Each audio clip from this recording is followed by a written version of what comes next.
Hey, what is going on everybody? It's me, Earl here, and this is a 155,000 mile update of my C240 4MATIC Wagon. That's quite a handful name. This is basically a W203. Now these cars have a designated letter, which is S203. However, I'm just gonna call it W203 for obvious reasons. It's basically a W203 with a wagon in the back. So I got this car back in October, late October of 2022, and I've driven about 10,000 miles on it, and that's about 5 to 6 months of driving. I've had a lot of experiences with this car, lots of pros and cons, and we'll talk about that later on. Let's talk about one of the best parts of this car, and that is the engine. Reaching 155,000 miles is pretty normal nowadays with Toyotas and Hondas. However, this engine here, the M112, is, I believe, one of the engines Mercedes makes that are as equivalent as a Toyota reliability-wise. They're bulletproof. And if you go to any Facebook forums about classic Mercedes with the M112 engine, you know that these cars could last 200,000 miles, 300,000 miles, even 400,000 miles, which I recently found out. It passed inspection,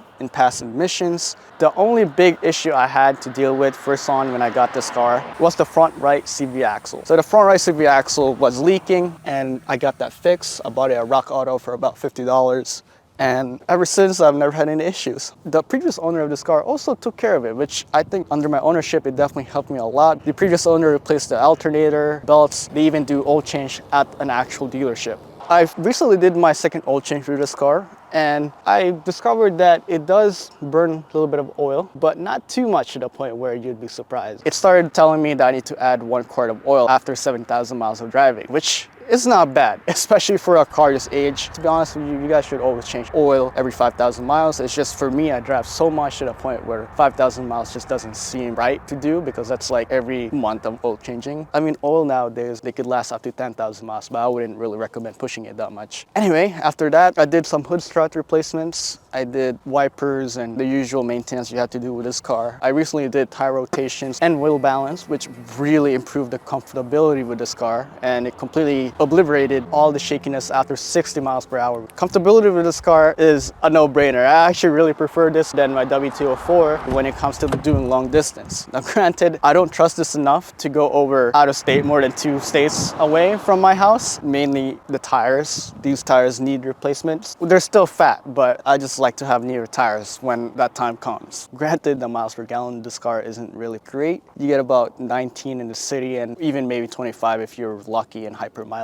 The transmission in this car is also very smooth, so sometimes you can't even tell if it's shifting or not. Though once you hit 80 miles per hour, you're definitely going to be up in the 3,000 RPM range, and that's a little bit off-putting to me, but I forgot it's only a 5-speed, so it definitely needs that RPM to just go up there. I don't redline this at all. Rarely redline it unless I merge for traffic, which we'll talk about it. This car is a V6. This is actually Mercedes's first V6 engine that they produced, the M112. However, this specific M112 only makes 170 horsepower. It's a 2.4 liter V6, which is quite small for a V6, barely adequate for how heavy this car is. It's definitely a lot heavier than the regular sedan because of the extra pillars in the back and whatnot. And you definitely feel that once you hit 60 miles per hour trying to merge in the highway. 0 to 60 on this car is about 9 seconds, which is not good at all. That's the only part where I feel really uncomfortable with this car, is when I merge to traffic. But once I hit 60 miles per hour, going to 70, 80, or even 85 is not an issue at all. It's been perfectly adequate once I hit those numbers. Braking performance on this car is also quite good, actually. I'm surprised. At first, they're very spongy and they don't really react, like on and off switches. And hit the brakes, they don't respond the first 50%. It's only after the 50% where you feel really strong brakes, and that's how I feel about this car. The design on this car is not my favorite, but